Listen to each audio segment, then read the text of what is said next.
நேற்றைய தினம் சமூக வலைதளங்களிலும் செய்திகளிலும் இந்த சாவகச்சேரியில் இடம்பெற்ற கத்தி குத்து தொடர்பான சிசிடிவி காணொளிகள் வெளியாகி இருந்தன. ஒரு ஆணொருவர் மோட்டார் சைக்கிளில் இன்னொரு பெண்ணை ஏற்றி கொண்டு வருவது போலவும், இன்னும் ஒரு ஆணொருவர் திடீரென்று குறுக்கே வந்து அந்த ஆணை வழிமறைத்து கத்தியால் குத்துவது போன்ற காட்சிகள் அதிலே வெளியாகி இருந்தன. இந்த சம்பவத்தினுடைய பின்னணி தற்பொழுது வெளியாகி இருக்கின்றது.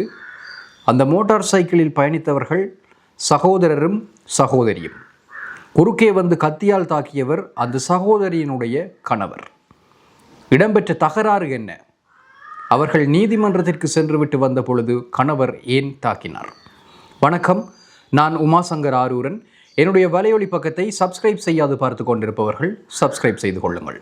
குடும்ப தகராறு காரணமாகத்தான் இந்த கத்திக்குத்து சம்பவம் இடம்பெற்றிருக்கின்றது.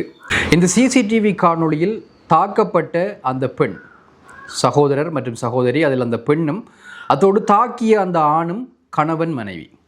இவர்களிடையே குடும்ப பிணக்கு இருக்கின்றது. இந்த குடும்ப பிணக்கு முற்றி நீதிமன்றம் வரை சென்றிருக்கின்றது. ஆகவே ஒரு நீதிமன்ற வழக்கு தவணைக்காகத்தான் அந்த பெண் தன்னுடைய சகோதரரோடு சென்றிருக்கின்றார். பாதுகாப்பிற்காக தன்னுடைய சகோதரரை அழைத்து சென்றிருக்கின்றார். நீதிமன்ற செயற்பாடுகள் முடிவடைந்து அவர்கள் திரும்பி இருக்கின்றார்கள். திரும்பிய நிலையில்தான் இந்த தாக்குதல் மேற்கொள்ளப்பட்டிருக்கின்றது. இவர்கள் இருவரும், சகோதரரும் சகோதரியும் மோட்டார் சைக்கிளிலே வீதியால் வந்து கொண்டிருந்த பொழுது திடீரென்று மறைந்து நின்ற இந்த கணவர் திடீரென்று கத்தியை பொக்கெட்டுக்குள்ளால் எடுத்துக்கொண்டு நடுவீதிக்கு செல்லுகின்றார். அவர்கள் தடுமாறுகின்றார்கள். அவர்கள் வேகத்தை குறைக்கவும் இல்லை. அப்படியே வந்து இவர் கையை ஓங்குகின்றார். அந்த மோட்டார் சைக்கிள் இவரை இடித்து வீழ்த்துகின்றது. அனைவரும் கீழே நிலை தடுமாறி விழுகின்றார்கள். நல்லவேளை கத்தியால் குத்த வந்தவரும் நிலை தடுமாறி கீழே விழுந்து விட்டார். எழும்பிய பொழுது அந்த கத்தி குத்து தாக்குதலாளி ஓங்கி பாய்கின்றார். இந்த சகோதரர் மீது பாய்கின்றார். கீழே அந்த பெண் கிடக்கின்றார். அவருடைய உடலுக்கு மேல் இவர்கள் ஏறி பாய்கின்றார்கள். அந்த கத்தியை குத்து தாக்குதல் நடத்தியவர் ஏறி பாய்கின்றார். அவர் உலக்குப்படுகின்றார். அது காட்சி சிசிடிவி காட்சியிலே தெளிவாக காணப்படுகின்றது. அவருக்கு அதன் மூலமாக சில காயங்கள் ஏற்பட்டிருக்கலாம். அவர்கள் இருவரும் பின்னர் ஆஸ்பத்திரியில் அனுமதிக்கப்பட்டிருந்தார்கள். அதற்கு பிறகு இந்த சகோதரர் சற்று வலிமையானவராக இருந்தபடியால் அவரை பிடித்து விடுகின்றார். கத்தியோடு சேர்த்து அவருடைய கையை பிடித்து விடுகின்றார். பிறகு அங்கே ஆட்கள் கூடி விடுகின்றார்கள். இன்னும் 2 ஆண்கள் வந்து இவர்களை சமரசம் செய்து வைக்க பார்க்கின்றார்கள். அப்படியே அந்த கையை பிடித்தவாறு நான் நினைக்கின்றேன். அந்த காணொலியை பார்க்கின்ற பொழுது அந்த கத்தியை சகோதரர் பறித்து எடுப்பது போல இருக்கின்றது. அதற்கு பிறகு அந்த தாக்குதலாளியால் ஒன்றும் செய்ய முடியவில்லை. அப்படியே அங்கிருந்து சென்று விடுகின்றார். காயங்களோடு இவர்கள் இருவரும் தப்பித்துக் கொள்கின்றார்கள். உண்மையில் இது நேற்று பாரதூரமான ஒரு சம்பவமாக ஆகியிருக்கும். அதிர்ச்சியை ஏற்படுத்தக்கூடிய ஒரு செய்தியாக மாறியிருக்கும். ஆனால் அவர்களுடைய அதிர்ஷ்டம், நல்ல காலம், அவர்கள் தெய்வாதீனமாக காயங்களோடு தப்பியிருக்கின்றார்கள். இது ஒரு கொலை சம்பவமாக நேற்று முடிவடைந்திருக்கலாம். இப்படியான வெறி தாக்குதல்கள் பல இடம்பெற்றிருக்கின்றன. இங்கும் சரி, இந்தியாவிலும் சரி, உலக நாடுகளிலும் சரி, இந்த குடும்ப வன்முறை காரணமாக மனைவியை கணவன் குத்தி கொலை செய்வது என்பது பல உதாரணங்கள் இருக்கின்றன. நல்ல வேளை இந்த சகோதரர் பாதுகாப்பிற்காக அவர் கூட்டி சென்றவர். ஆகவே இப்படியான குடும்ப பிணக்குகள் காரணமாக வழக்கு விசாரணைகளிலே ஈடுபட்டிருக்கின்றவர்கள் நிச்சயமாக உங்களுடைய பாதுகாப்பை பலப்படுத்திக் கொள்ளுங்கள். நீங்கள் சென்று வரும் பொழுது உங்கள் வீட்டை விட்டு வெளியிலே நீங்கள் வந்தீர்கள் என்று சொன்னால் உங்களுடைய பாதுகாப்பு முக்கியம். உங்களுடைய எதிராளிகளிடமிருந்து உங்களை பாதுகாத்து கொள்ளுங்கள். திடீர் தாக்குதல்கள், அதாவது சிச்சுவேஷனல் அவேர்னஸ் 100% உங்களுக்கு இருக்க வேணும். வெளியில் நிற்கிறீங்கன்னு சொன்னால் எந்த நேரத்தில் எதுவும் நடக்கலாம். ஒரு பிரச்சனைக்கு உட்படுத்தப்பட்டிருக்கிறீர்கள், பிரச்சனை ஒன்றை ஹேண்டில் பண்ணி கொண்டிருக்கிறீர்கள். நீதிமன்றத்தில் அது இருக்குது, அல்லது போலீஸ் ஸ்டேஷனில் இருக்குது, எங்கேயா வேணுமென்றாலும் இருக்கலாம் என்று சொன்னால் நீங்கள் சிச்சுவேஷனல் அவேர்னஸோடு இருக்க வேணும். பொது இடத்தில் உங்களை தேடி உங்களுடைய எதிரி எப்போ வேணுமென்றாலும் வர்றதுக்கு சந்தர்ப்பம் இருக்குது. எப்போ வேணுமென்றாலும் உங்களை தாக்குவதற்கும் உங்கள் மீது கொலை முயற்சி செய்வதற்கும் வாய்ப்புகள் இருக்கின்றது. ஆகவே இந்த சம்பவத்தில் அந்த பாதுகாப்பிற்காக அந்த சகோதரனை அழைத்து சென்றது உண்மையில் அவருடைய உயிரை காப்பாற்றியிருக்கின்றது. அவர்கள் இருவருடைய உயிரையுமே காப்பாற்றியிருக்கின்றது. ஆகவே துணைக்கு யாரையாவது தயவு செய்து அழைத்து செல்லுங்கள். நீதிமன்றங்களுக்கு அல்லது போலீஸ் ஸ்டேஷனுக்கு போய் வரும் பொழுது விழிப்பாக இருங்கள், தனியே செல்லாதீர்கள்.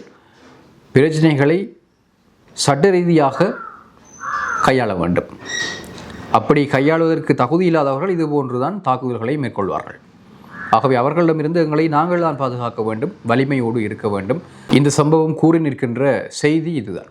அடுத்தது இன்னும் ஒரு செய்தி. நேற்றைய தினம் வெளியாகி இருந்த இந்த முகப்புத்தகத்தில் வெளியாக இருந்த ஒரு காணொளி என்னுடைய மனதை மிக அதிகமாக பாதிக்க செய்திருந்தது. இந்த இலங்கை தமிழ் மீனவர் ஒருவரை தமிழக மீனவர்கள் பிடித்து கொண்டு போய் வைத்து சித்திரவதை செய்திருக்கின்றார்கள். அந்த காட்சிகள், காணொளிகள் வெளியாக இருந்தன. செருத்தூர் மீனவர் என்கின்ற நபரினுடைய முகப்புத்தகத்தில் அந்த காணொளிகள் வெளியாக இருந்தன. பார்ப்பதற்கு மிகவும் கொடூரமாக இருந்தது. இங்கத்தை தமிழ் மீனவர் ஒருவரை கொண்டு போய் அவரை பிடித்து அடித்திருக்கின்றார்கள். நெற்றி வீங்கி போயிருக்கின்றது. நெற்றியில் பல இடங்களில் வெடிப்புகள், சிவந்து இரத்தம் அப்படியே தெரிகிறது. பிடரியிலும் ஒரு வெடிப்பு இருக்கின்றது. அவரை கடுமையாக அடித்திருக்கின்றார்கள். சித்திரவதை செய்துவிட்டு அங்கே கரையில் கொண்டு போய் ஏற்றுகின்ற பொழுது நல்லவர்கள் போல அனைவருக்கும் சொல்லுகின்றார்கள், யாரும் எதுவும் கதைக்காதீர்கள், எதுவும் செய்யாதீர்கள் என்று கூறுகின்றார்கள். காணொளி எடுக்கின்றார்கள். அவரை விரட்டி கேட்கின்றார்கள், வாக்குமூலம் பெறுகின்றார்கள் அவரிடமிருந்து. உண்மையில் என்ன சம்பவம் இடம்பெற்றது, யார் மீது பிழை இருக்கின்றது எதுவுமே தெரியவில்லை. ஆனால் அவர் தாக்கப்பட்டது தெளிவாக தெரிகின்றது. இங்கு அதிலும் அந்த காணொளிக்கு இடப்பட்டிருந்த தலைப்பு ஸ்ரீலங்கா கடற்கொள்ளையர் ஒருவரை இந்திய மீனவர்கள் பிடித்து என்பதாக எழுதப்பட்டிருக்கிறது. அதாவது இங்கத்தே தமிழ் மீனவனை கடற்கொள்ளையர்கள், அதுவும் ஸ்ரீலங்கா கடற்கொள்ளையர் என்று சொல்லியிருக்கின்றார்கள். இல்லை, இங்கே 1 கிலோமீட்டர் 2 கிலோமீட்டர் தூரம் எங்களுடைய இலங்கையில் வட மாகாணத்தின் கரையோரங்களிலிருந்து கண்களால் பார்க்கக்கூடிய 1 கிலோமீட்டர் 2 கிலோமீட்டர் தூரத்துக்குள்ள ட்ரோலர் போட்டுகளோடு அப்படியே வலையை போட்டு அடியில் இருக்கிற அந்த மண்ணோட சேர்த்து அள்ளி கிளறி கொண்டு போகிற தமிழக மீனவர்களினுடைய அந்த ட்ரோலர் படகுகள். அதை விடவா இங்கே ஏதாவது பெரிய ஒரு குற்றச்சம்பவத்தை இந்த மீனவர் செய்திருக்க போகின்றார்? தமிழக மீன் வளத்தை இந்த ட்ரோலர் படகுகள் மூலமாகத்தான் நீங்கள் அழித்தீர்கள். உங்களுடைய மீன் வளத்தை நீங்கள் அழித்துவிட்டு இப்பொழுது எங்களுடைய இலங்கை மீன் வளத்தை அழிப்பதற்கு அழித்து கொண்டிருக்கிறீர்கள். அதற்கிடையில் நீங்கள் கடற்கொள்ளையர்கள் என்று கூறி அந்த சகோதரரை சிதைத்திருக்கிறீர்கள், அவருடைய முகத்தை சிதைத்திருக்கிறீர்கள். தாங்க முடியவில்லை, பார்க்க இயலாதவாறு இருக்கின்றது. இதற்கான பதில்கள் எதிர்காலத்தில் நிச்சயமாக உங்களுக்கு பாடங்களாக அமையும் என்று நான் நினைக்கின்றேன். இது தொடர்பான உங்களுடைய கருத்துக்களை மக்களே பதிவிடுங்கள். மற்றும் ஒரு காணொளியில் சந்திக்கலாம்.